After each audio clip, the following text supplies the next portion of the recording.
Kembali di Anju Sore, pemirsa, Mahkamah Agung memutuskan mengembalikan aset First Travel ke jemaah korban penipuan. Meski telah diputuskan pada bulan Mei 2022, namun hingga kini jemaah masih belum menerima sepeser pun dari aset yang dikembalikan.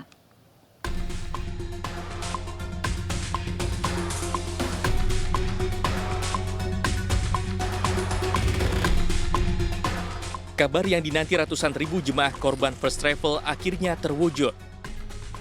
Mahkamah Agung dalam putusan peninjauan kembali memutuskan aset First Travel dikembalikan kepada jemaah. Putusan ini sekaligus membatalkan putusan persidangan yang menyatakan bahwa aset First Travel dikembalikan ke negara. Keputusan pengembalian ini ditetapkan pada Mei 2022. Namun hingga kini putusan ini belum dieksekusi.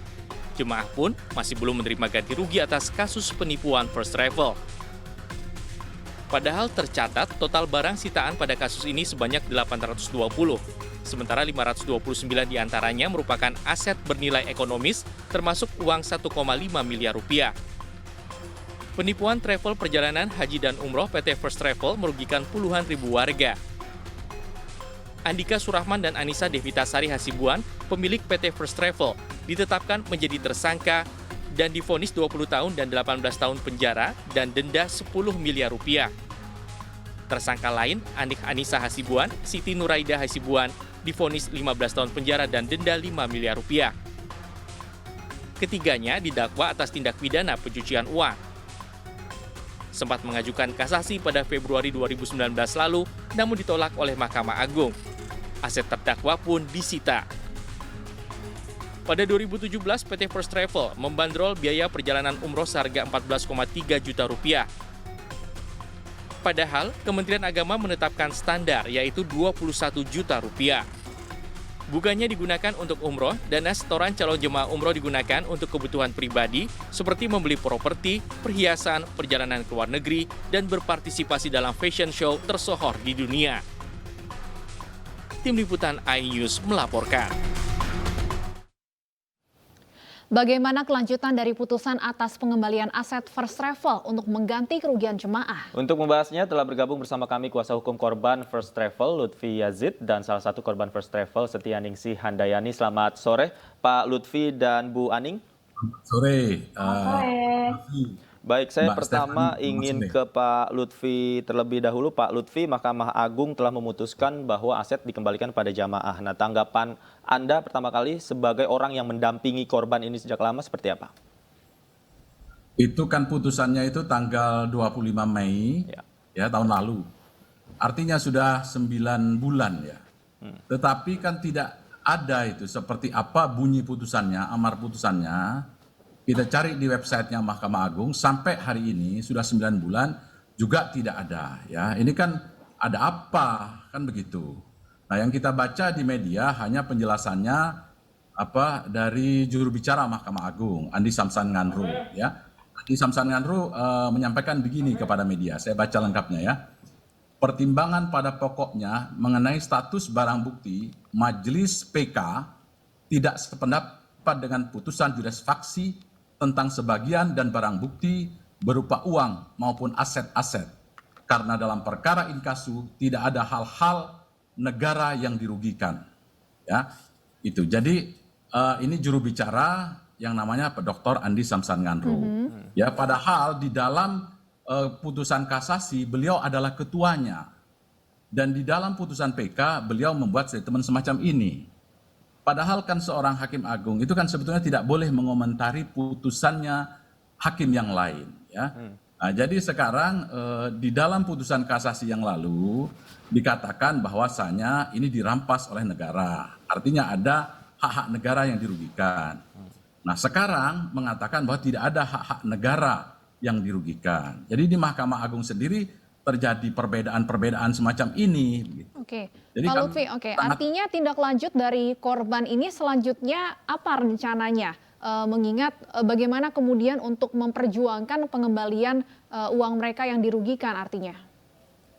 Iya, kan itu memang yang diminta dari awal ya oleh para jamaah ini agar mereka itu dikembalikan uangnya atau mereka diberangkatkan.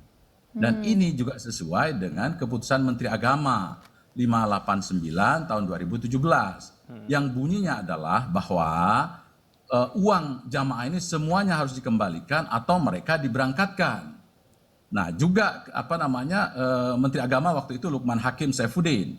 Nah, begitu juga setelah ganti Menteri Agama ke Pak Fakhrul Razi, ya dalam rapat kerja dengan DPR RI Komisi 8 akhir tahun 2019, beliau mengatakan, kami akan berangkatkan secara bertahap, ya, tapi juga tidak terjadi. Bahkan sampai sekarang Menteri Yakut, ya, Menteri Yakut pun tidak bisa berbuat apa-apa. Nah, ini kan sebetulnya tinggal itikat baik untuk mewujudkan apa yang ada di dalam keputusan menteri terhadap janji-janjinya, ya. Begitu, Mbak Stefani. Baik, artinya tinggal itikat baik untuk merealisasikan janji-janji tersebut. Saya ingin ke Ibu Aning. Bu Aning, dana yang sudah Anda setorkan ketika itu berapa banyak dan berapa orang rencananya Anda dan keluarga akan berangkat? Untuk awalnya itu 14.300.000 per orangnya. Terus ada, karena nggak berangkat-berangkat, setelah itu ada SK dari pimpinan first travel, kalau ingin berangkat nambah 2,5 juta. Jadi per orangnya itu 16,8 juta. Kali 6 orang, untuk saya sendiri untuk satu keluarga 6 orang. Hampir 100 juta artinya total kerugian keluarga Anda, Bu Aning. Ya. Baik, Bu Aning, Anda dan keluarga terus mengikuti perkembangan dari kasus hukum ini. Kalau dari keluarga harapannya uang dikembalikan atau diberangkatkan, Bu? Harapannya diberangkatkan, Mbak. Seharusnya Ibu dan keluarga berangkat tahun berapa? 2017. 2017, sudah hampir 6 tahun artinya ya, Bu ya? Iya. Sampai hari ini apa yang informasi terakhir yang Ibu dapatkan seperti apa? Informasi terakhir kan kemarin ada berita di detik.com itu bahwa MA memberikan keputusan bahwa aset yang disita itu akan dikembalikan kepada jamaah. Cuman yang perlu ditanyakan itu apakah dengan aset dikembalikan itu apakah sebanding dengan yang sudah disetor oleh jamaah. Oke, hal itu juga yang membuat Ibu justru berharap sebenarnya diberangkatkan saja daripada dikembalikan asetnya kepada Ibu dan keluarga, begitu Bu ya? Ya. Jadi kalau menurut saya sih kalau misalnya MA mau bikin keputusan untuk dikembalikan, itu mungkin perlu, karena ini sejak putusan kan sudah hampir 5 tahun. Ya. Apakah asetnya itu masih ada atau tidak yang disita tersebut? Oke, baik. Apakah asetnya masih ada atau tidak? Saya ingin kembali ke Pak Lutfi. Pak Lutfi, apa jaminan bahwa aset dari para jamaah ini tetap ada dan nanti tinggal realisasinya saja yang dijalankan? Ya, kalau tentu kan sudah disita 4 tahun dan dengan sidangnya sudah 5 tahun. Tentu di sana sini pasti ada penyusutan, ya. Kalau yang saya ingat tuh aset mereka itu selain restoran di London, ya, ada juga rumah di Bogor, kemudian tanah-tanah di Lombok, ada apartemen dan lain-lain, ya. Nah, ini kan harus harus dilacak juga kalau memang masih hartanya Andika CS itu masih ada begitu. Dan kemudian kalau ada peralihan-peralihan yang tidak legal juga harus dibongkar begitu. Nah itu, jadi ini harus pekerjaan masih panjang sebenarnya. Pak Lutfi, cukupkah sebenarnya aset dari First Travel ini untuk mengganti rugi seluruh korban?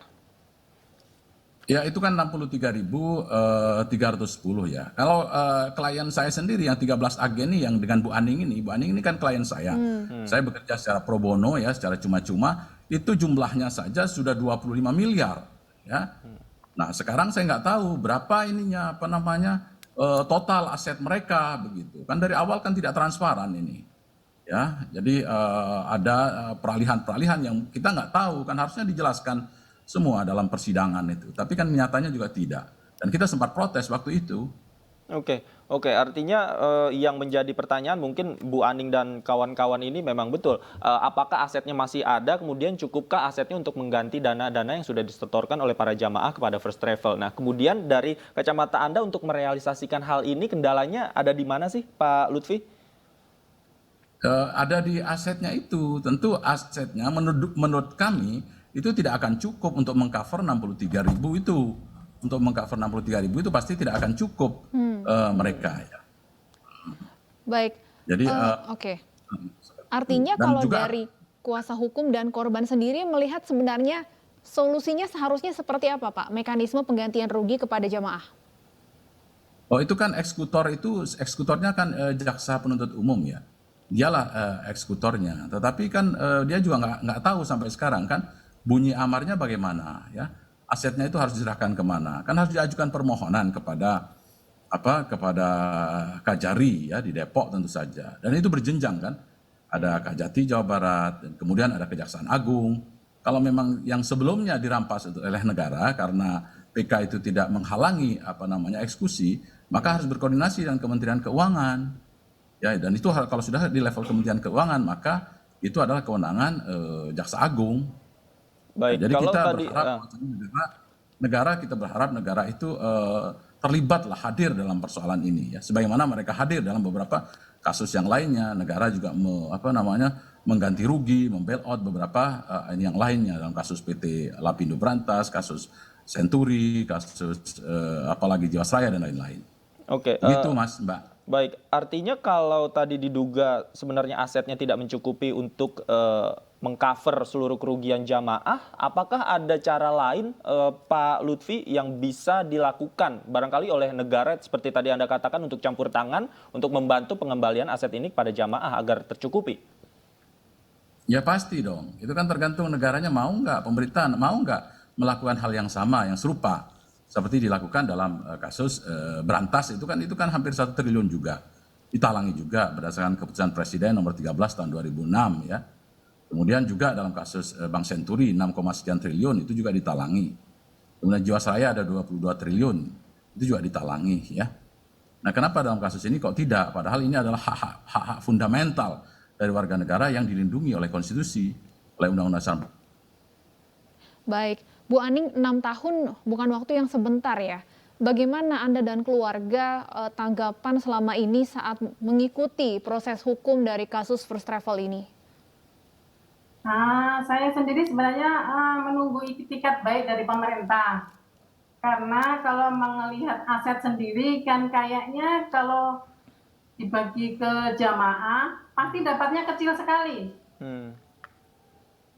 Sulit untuk Misalnya mengharapkan anggap pengembalian saja aset ya. yang disita misalnya 25 juta, itu kalau saya hitung dibagi 63.000, ketemunya itu cuma 396.000 yang dibagi ke jamaah. Itu belum dikurangi dengan biaya untuk kuratornya. Artinya Jadi kan kita mengharapkan itu solusi dari pemerintah untuk jamaah itu diberangkatkan. Oke, itu juga mendorong Ibu masih berharap sebenarnya ganti ruginya bentuknya adalah diberangkatkan saja daripada pengembalian uang tunainya ya, Bu? Iya, betul.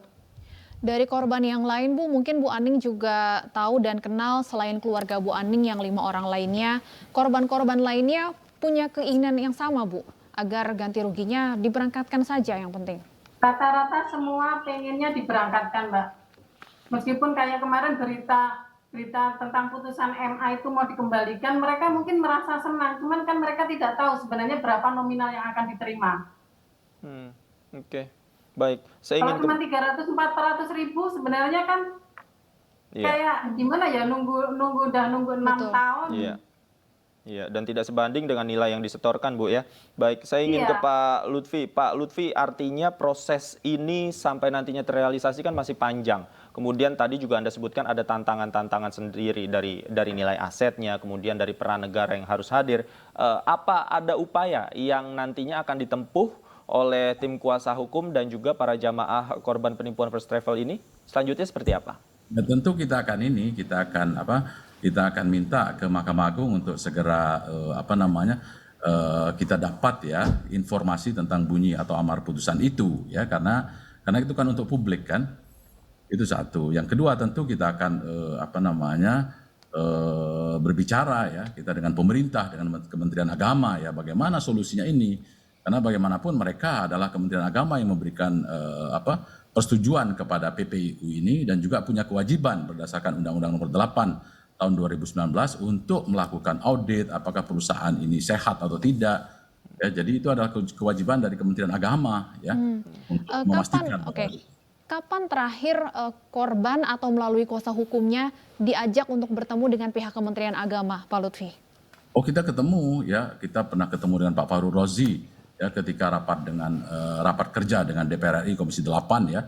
Ada 21 anggota DPR RI Komisi 8 ya dari 9 fraksi yang hadir ketika itu. Dan kita berjumpa dengan Pak Menteri Fahru Rozi yang ketika itu berjanji ya akan memberangkatkan secara bertahap, dan itu di dalam rapat DPR loh ya. Di dalam rapat DPR, dan kemudian kita juga berkirim surat kepada Presiden juga. Kita juga ketemu waktu itu dengan KSP ya, dengan Bapak Dr. Ngabalin ya. Kita minta tolong waktu itu, diterima oleh beliau di kantornya, dan beliau berjanji untuk menyampaikan kepada Presiden juga waktu itu. Artinya bolanya saat ini ada di mana Pak sebenarnya? Apakah ada di Kementerian Agama untuk merealisasikan ini semua atau seperti apa? Ya tentu saja ya, karena di dalam keputusan Menteri Agama 589 itu bunyinya seperti itu, harus diberangkatkan atau diganti seluruhnya ya. Saya kira ini harus clear ya. Harus sebuah keputusan menteri ya, itu kan harus bisa dilaksanakan. Kita kan negara hukum ya. Negara hukum itu kalau kita periksa dalam konstitusi, di dalam konstitusi itu lebih banyak kata-kata keadilan, ada 21 kali. Kata keadilan itu dibanding hukum. Hukum itu ada 18 kali. Artinya apa? Yang harus diwujudkan itu adalah keadilan. Dan kalau kita periksa di dalam konstitusi, tidak ada itu kata kepastian hukum saja. Yang ada itu adalah kepastian hukum yang berkeadilan di pasal 28D ayat 1. Jadi itu sebetulnya cita-cita negara hukum kita, ya. Tentu kita ini apapun agamanya kan itu dilindungi ya sebagai fundamental right di dalam konstitusi ya. Ada 11 kali, saya hanya ingatkan aja. Kata agama di konstitusi kita itu ada 11 kali ya di negara hukum kita ini ya.